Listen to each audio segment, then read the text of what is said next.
I can't wait for you to perform. Yeah. You had me at hello. You had me at hello.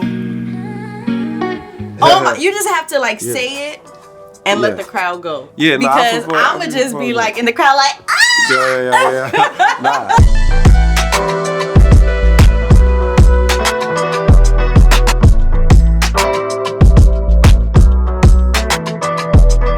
What's up, y'all? Live from New York City, iHeartRadio headquarters. It's Ivy Rivera, and I am here with Bleu Vandross, the biggest young Bleu. You're in New York City. How do you feel? I'm feeling good. You've been outside lately. Yeah. Album just dropped. Yeah. Love Scars 2. You got a tattoo on your neck? Wow, that's real commitment here. I love the branding. Tell me what it feels like to be back outside, promoting this album. I mean, it feels good. Like I said, I just doing my due diligence when I drop a project. You know what I'm saying? Mm-hmm. Yeah, I'm mostly like, kind of secluded for real. But, I be having to pop out sometimes. Be having to. No, it's necessary. It's necessary. We definitely want to hear from you. So I'm happy you're here with us. I want to get into your album real quick. Mm-hmm. You have some bangers on it. You got Ty Dolla $ign, you got Chris Brown, you got Tink, you got some production from Hitmaker. But I know that you've also been in your producer bag as well. Yeah. I know some time ago you had posted like you were really focused on that. You was giving out beat packs and everything to artists. It's leading to you opening a studio facility in Atlanta. You want to tell me about that and that whole process? I mean, I was just building a facility, like anyways, just for my headquarters to my label and stuff like that. And I've been producing, I've been like writing and stuff like that, but I just started producing. I produced like a song on that called Under My Spell that's been popular on there, and I produced. That's like the only one I produced on that one because I was just trying to like kind of test it out. But everybody been loving that song and that beat. But yeah, man, building a facility, building a studio, building a place for like upcoming artists to come and record and get that feel of the big studio. And it's outside of Atlanta. It's like on the outskirts of Atlanta. So it's like out the way, but still around. Yeah, I kind of don't want to get out all that traffic of Atlanta and be on the outskirts. But you've been about that life, like even out in like Alabama, you had like a studio where you welcomed artists. I know you had a budding friendship with Flo Milli, who you used to work with a lot. Is there any collabs in the near future between y'all? Y'all are now like superstars. Y'all grown together. Yeah, I mean, me and Millie, like when I see her, you know what I'm saying? She kind of moves. She don't really be in the city like that no more. I really don't be in the city like that no more. So, it's one of them things, how people be, when the time is right. Yeah, when the time is right, you catch up when you catch up type thing. That's how I am with everybody though. Like I'll catch up with you when I catch up because we both got so much going. I mean, you got a new record label, Moonboy University, and you signed your first artist by the name of Kirk J. He's a country artist. Like, what made you want to go that route versus like the R&B? I mean, actually, I felt like, as far as the R&B side, I feel like I had that sold up on my, under my label. Like, who gonna do R&B? You know what I'm saying? Better than me. You know what I'm saying? So it's like, I had that already sold up. So I'm like, let me find somebody that could do something, better than me. You know what I'm saying? And he could do country better than me. You know what I'm saying? So it's like, I liked the music when I heard it, and it still kind of give you that R&B feel, but it's like R country, you know what I'm saying, to me. You feel me? And plus he from my city, so I was just like, it was an easy move, and he hella talented, dope, super dope, and we built him now. We got some big shit coming. Yeah, I know like. A lot of people see you as an artist, but I honestly see you as an entrepreneur. Like you really about your business. So congratulations on all of that. Sure. I know there's like a lot of like merging genres now, so it's hard to even like say this is R&B or this is country. Yeah. So I definitely look forward to what's going on with Kirk. I want to talk about a funny moment. You have a life that you live. You own jets now. Yeah. You got mansions that I can't even find you for 2 days if I tried. You make some crazy purchases down to the purchase of a baby monkey. Yeah. That you found out later was a baboon. Yeah. Have you bought a pet since? Nah, I be having pets and stuff at my birthday party. Like, I throw this like big birthday party every year. I be having like tigers and shit out there. I said on my Lions and tigers and bears. yeah. Next year I said I'm gonna get a giraffe. I'm gonna be walking around the party with a giraffe like this. Oh my God, you're so hilarious. I like animals though, but I can't do the having it as a pet no more. Oh my God. And you know, and I was getting in trouble with it though, cause you know Peter was messing with me after he was on TMZ and stuff like that. They was messing with me. Oh man, that's a lot of stress. Yeah. I'm not gonna lie, it was the funniest thing that I've seen on the internet in a while. You were really frustrated, and I felt your pain. Like, you had the pictures. Like, wait a minute, what I wanted versus what I got. It was too funny. So summer is here. Mm-hmm. It's cracking.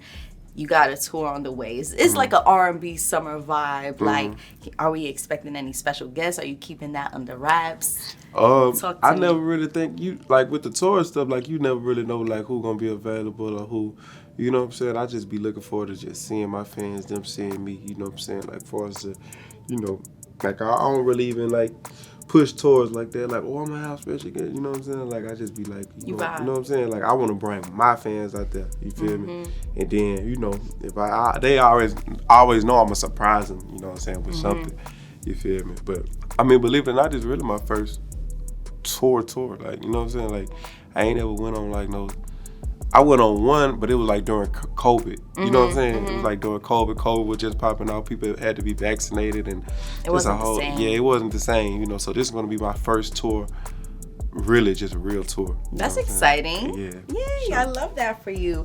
I remember like the past 2 years it has been like just super fast, and you've like escalated by super speed. Like, how do you keep that balance between like staying true to yourself but also being available to do what you gotta do in this industry? I feel like I had already had a taste of it, just being, like I said, I came from the underground scene, and you know, I always like to say this, but I've been had a taste of like fame and how fast shit moves, you know what I'm saying, just because I just was doing it for so long. But like far as like on the mainstream level, I know that's what people mean when they be like the last 2 years. Like on the mainstream level, yeah, it's been, fast, but I don't know, man. I just try to stay balanced, bro. I try to disseparate myself from, things that just make life seem like it's going too fast. Like I don't really do just too many, interviews and just out on the road, just at all times. Like I'm kind of like a drop an album, go home, create, sit in the studio, and that kind of make time go by slower than just like being everywhere all the time. You wake up 3-4 months been past just because you everywhere at the same time. Just you don't have a chance to like enjoy and cultivate really. So that's what I'm saying. Like to see you out in these streets right now, I'm like, oh, he's outside. He got something to promote. Yeah. No, I love it. I want to get into your album though, Love Scars 2. I listened to it like a few times this morning. I had to like soak it in, get in my, young Bleu vibe. Yeah. I definitely have some selects, but one of them, for me, my walk away was Pussy Pop. That shit was crazy. There's a lot of people like that. So. What is like one of your favorite records on the album that's special to you? I ain't gonna lie, like this project right here, like being received so good by my fan base. Like I've been trying to search for one negative comment on the album. Like everybody been like it's no skips. Like everybody been like it's a good ass album. And this one, like usually when I drop an album, I don't really like I really listen to it so much. I don't really listen to it like once it dropped. You know what I'm saying? But I've been listening to this one like. There's so many vibes on there. And I just love the whole album. I love all my Love Scar series. Like my fans love it.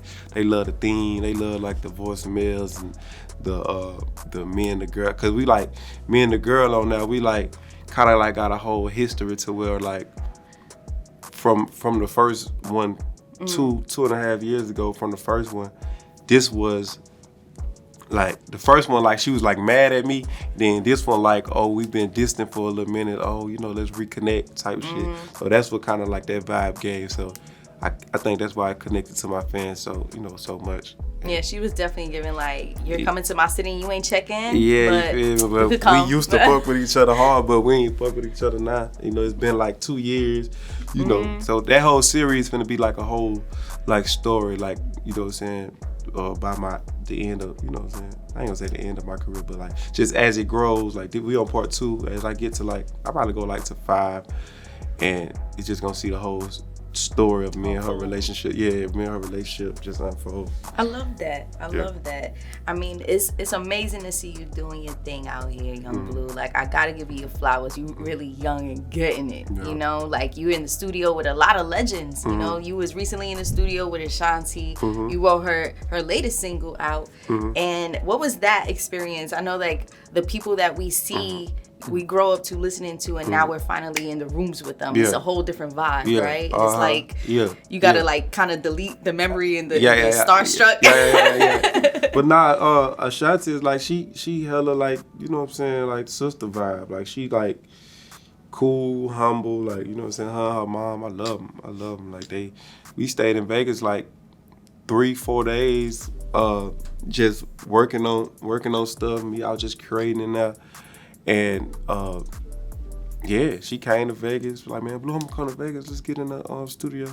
And we just worked, you know what I'm saying, and just created like a bond that we still have today. Like, I love Shani. Like, that's amazing. My real friend. Yeah, and she makes timeless music. And you know, being an artist, like you even said before the album came out, you listened to the song so many times, right? And for people, it's like new to people, but to perform it over and over again, to find that excitement over and over again, like what keeps you like, all right, I know y'all gonna love this song when I perform it, but oh my God, this is my trillionth and third time performing this song. I mean, I don't really feel like that. You really feeding off the crowd. Like, you feeding off the crowd. Like, they gonna love the song. So it's like you singing it again, but really it's part of your history though. So you really can't look at it like that. It's part of your history as an artist. Like, these are songs that made these people fall in love with you. You know what I'm saying? So it's like, how can you know what I'm saying, get tired of seeing their faces, seeing them excited, seeing them, you know, happy. And then I always sprinkle some new ones in from the album, you know, but you got to give them time to learn them, you know what I'm saying? They probably slightly know them, but they don't really just know them like that. So I slide them in. Like, it's probably like one song I haven't performed yet on tour that I can't wait to perform that's been going crazy. It's a song called Walk Through Fire with me and Neo. And it's just been going so viral and crazy. I just can't wait to perform it for the first time. They just hear that. And I produced it, you know what I'm saying? So yeah, I can't wait to just see the reaction to something like I actually produced, wrote, and just, you know, that's gonna be crazy. I can't wait for you to perform. Yeah. You had me a hello. You had me a hello. Oh my, you just have to like say it and let the crowd go. Yeah, because I'ma just be like in the crowd like, Yeah. Nah, that's one of them songs like people just, you know, I done performed that a lot of times, you know what I'm saying? I never get tired of performing that song. But that's one of them songs that even before it like hit radio and stuff like that, like when I just dropped it on the album, like people knew it like word for word at my show. That is a heart tugger. That's kind of what kind of made the label like move on it for real like that. That's it just came to one of my shows. I'm not gonna hold you. I spun the block a few times on that song. Yeah. Real mad. Real mad. But we healed. Yeah. Love scars for real. For real. Yeah. Young Blue, you made it to brunch with Baddest. Like, I say brunch music because those are the music that, like, you can't have a good brunch without hearing Keisha Cole Love. Yeah. You can't have a good brunch without hearing Ashanti. You know, like, Baddest for me is on the brunch playlist. Yeah. You have made it to summer. You have a timeless record. You did it with that one. Yeah. No, wow. Did you know that the world was going to react to this song the way that it did? Man, nope. I'll really never be knowing. Like, I don't never really put out records and just be like, oh, this is a hit. Or, you know what I'm saying, I'm going to market this as a hit. I just be putting them out and they just... And seeing what it does. Yeah, you feel me? Like, even but like with like, you know, Your Mind still, like, I just was putting it out. Like I really literally went in the studio and recorded that song like in 5 minutes. When I heard the beat, I just got in the studio, just sung it. You know what I'm saying? But I knew like I was like, before I put it out, I was just like, man, I need, you know, cause I'm always like calculating what I need at the moment. You know what I'm saying? So I'm like, man, I need one of them, you know, cause I mean, if we talking in serious terms, you know, sometimes they be like, man, we need to make some nigga, you know what I'm saying, some nigga play on the radio, you know what I'm saying, label and shit like that. I'm just like, man, look, man, I'm finna make something that people gonna feel, you know what I'm saying, in their heart, like people gonna feel and it's gonna scream forever, you know what I'm saying? And I just went in the studio, I was like, let me make one of these type of records, and that's what it turned into, like.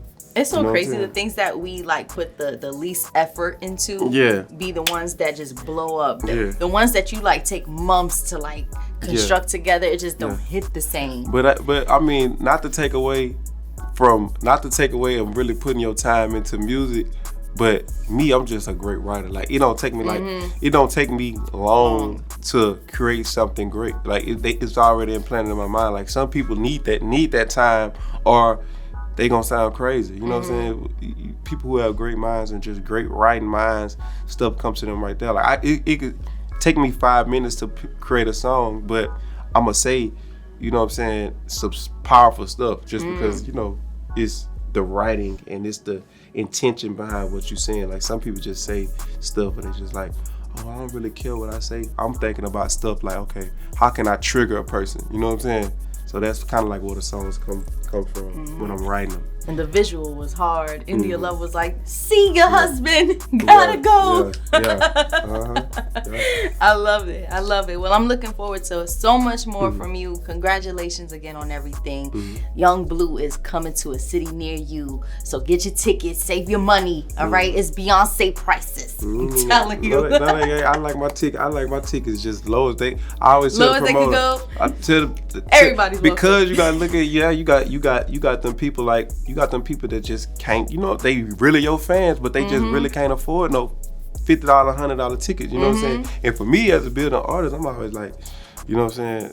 Shit, like I don't even care, you know what I'm saying? I'm here to see my fans. I don't even really be caring about like the bag I'm getting from the show, like until I just get to touring just like big, you know what I'm saying, stadiums and shit like that. But right now, I'm doing, you know what I'm saying, 2,000, 2,500, you know what I'm saying, venues, like.